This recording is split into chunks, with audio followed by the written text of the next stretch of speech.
Let us discuss integrity constraints in database.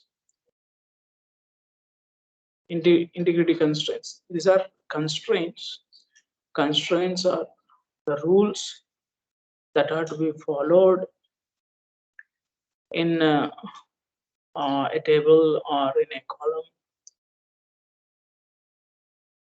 There are different types of constraints.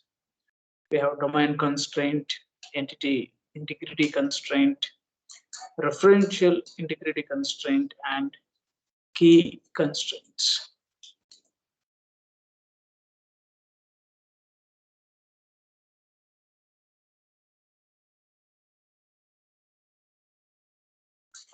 So what are these integrity constraints? Some set of rules.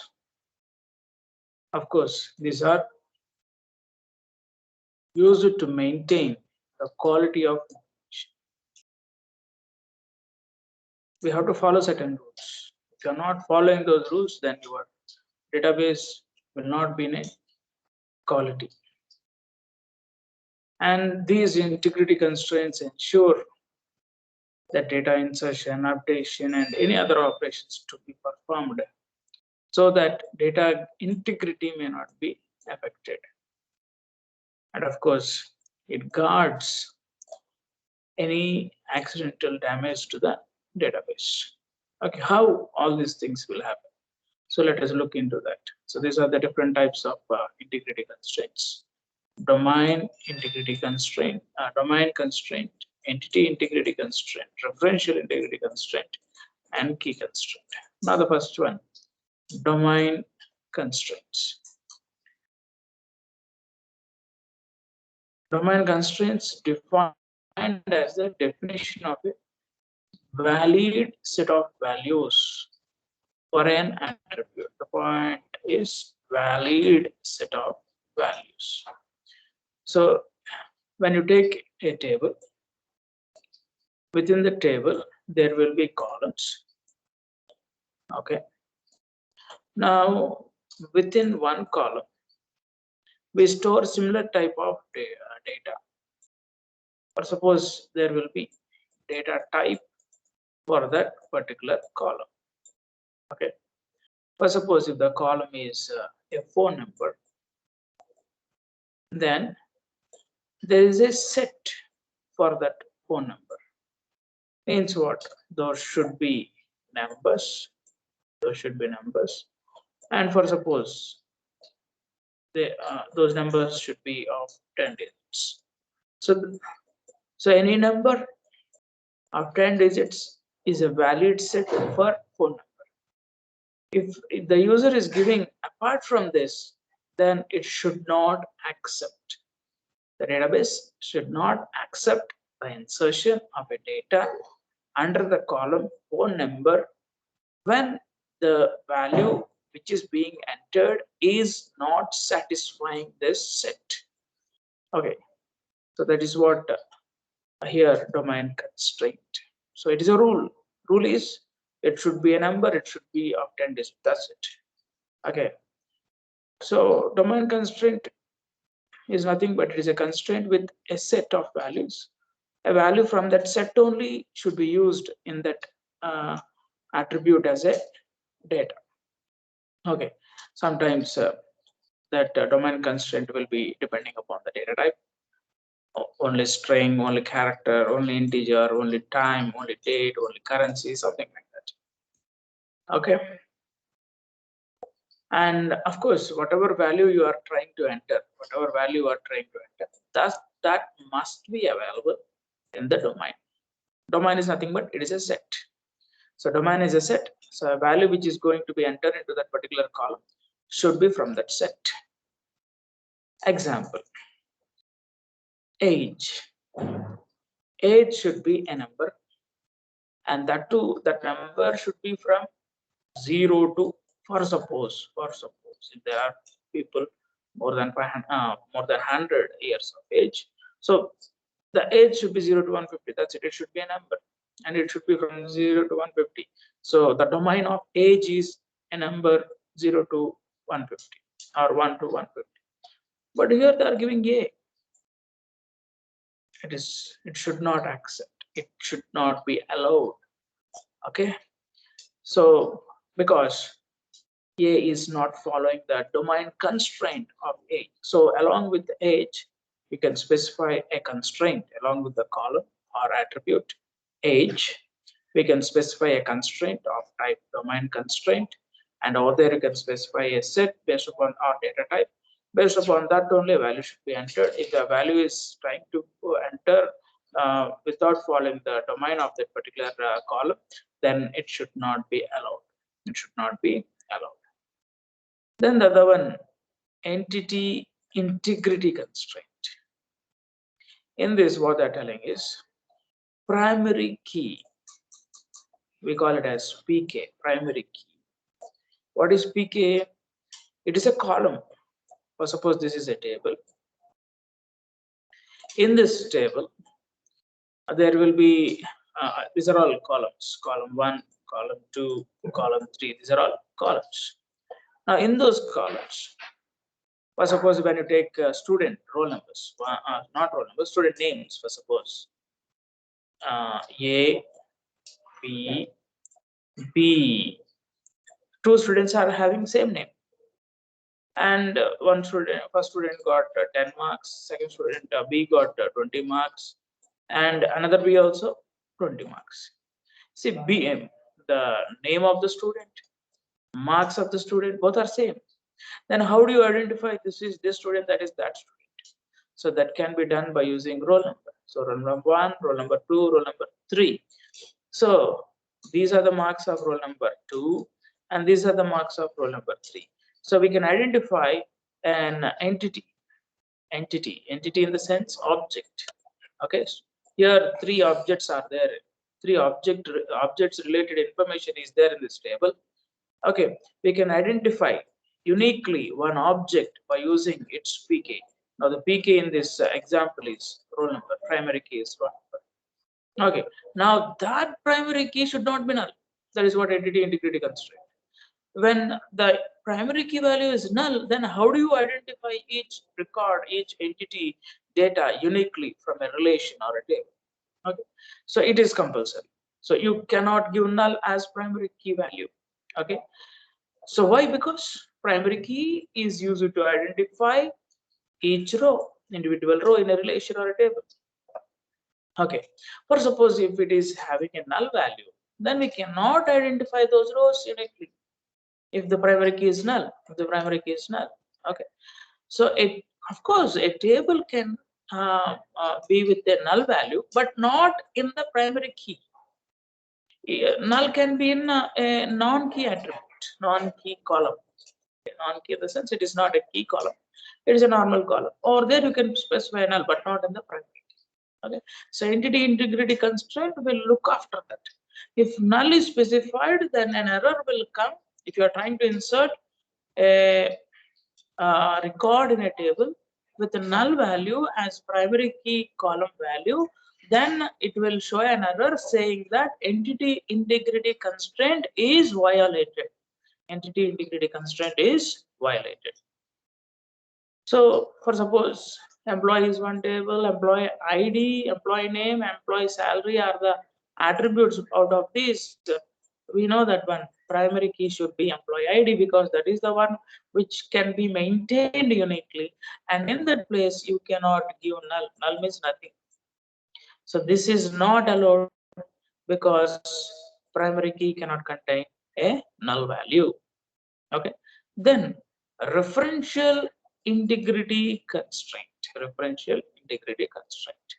Okay, so referential integrity will be in between two tables. It will be in between two tables. Okay, for suppose student table or student relation. Okay, so within student table, for suppose there will be name of the student, roll number of the student, for suppose address of the student. Okay, and there will be one more table for suppose marks. Okay, and in this again there will be a roll number of the student and marks of the student. Okay. Now the roll number which is given in the student table should only be used in the roll number in the marks table. Okay. Those should be equal. You cannot give some other thing. For suppose here the roll numbers are 401, 402, something like that. Okay. Here you cannot give 501 because the roll numbers are starting with 4. But how can you give with 5? Okay. So we have to make sure this is the, for suppose this is the main table. Okay, and this is some supportive table. Okay, all the marks of a student cannot be stored in one table. That's why we are creating one more table. Okay, now whatever roll number is present in the student table, that only should be used in the marks table. You cannot introduce a new roll number in the marks table. Okay, so that thing will be taken care by referential integrity. Okay, of course, roll number is PK in the student table. Roll number is FK in marks table. Foreign key, FK refers to foreign key. Foreign key in the sense it is primary key in some other table. What is primary key? It is used to identify each record uniquely in a table.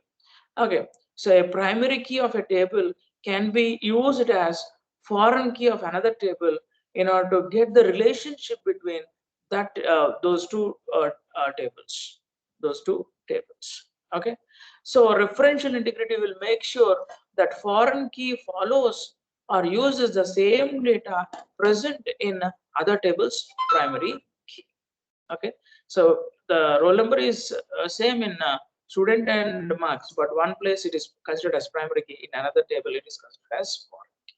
Okay, so that's what in the referential integrity constraints, if a foreign key table in table 1 refers to the primary key of table 2.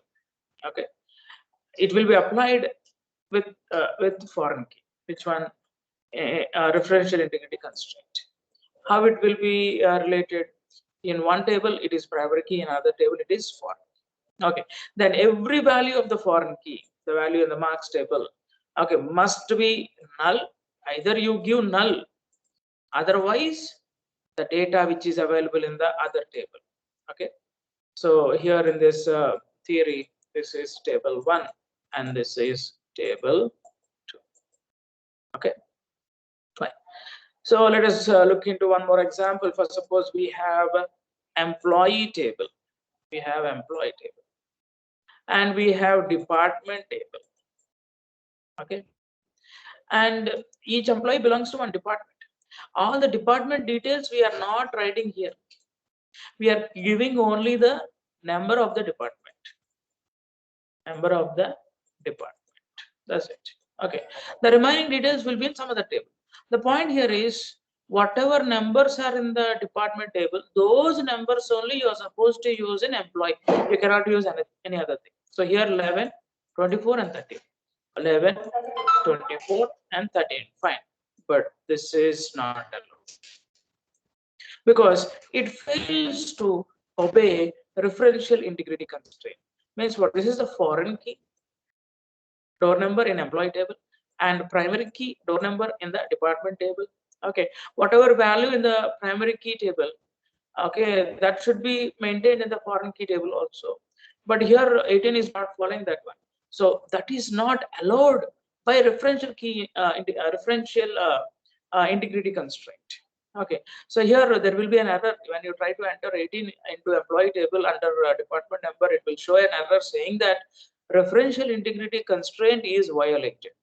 Okay, that's nothing but foreign key value is not present in another table's primary. Okay, the same door number. Okay, so that is what referential integrity constraint. And another one is key constraints. Okay, so there in a table there will be some key attributes and non-key attributes. For suppose this is a table, there will be so many columns. Out of those columns, some of the columns can be considered as key attributes, and the remaining things are called as non-key attributes. Key attributes plays a major role in the identification, otherwise in some other things, those are used. For suppose one example is primary key. Primary key is used to identify each record uniquely. Okay, so the attribute which is used as a primary key is a key attribute. It is an important attribute. Okay, so keys are the entity set. It is a set that is used to identify an entity within its entity set uniquely. Okay, so key attribute is used to identify entity or object or a row uniquely. Okay, so entity set can have multiple keys. Means what? Keys is a set. Okay, set of attributes. Okay, means what? Multiple keys. So you can identify. Otherwise, there can be multiple keys. An entity set can have multiple keys, but out of which one key will be the primary. One key will be the primary key. Okay, a primary key can contain a unique and not null. Primary key means unique as well as not null. Both should be satisfied. For suppose 1, 2, 3, and null. All are unique, but in PK attribute, null also should not be given. Okay, so that's why speciality is mentioned. Not null, it should be not null. Okay, so that is what the key constraint. Okay, there can be multiple keys. One should be primary key. If it is a primary key, then it should be unique and it should be not null. Okay, so suppose ID is considered as primary key 1000, 1001, 1002, 1003. Here, when you look at the last one, it is similar to some other rows or records primary key value. So it is not, because it is not following the unique nature. Okay, even null also you cannot give under primary key. Okay, so that is about integrity constraints.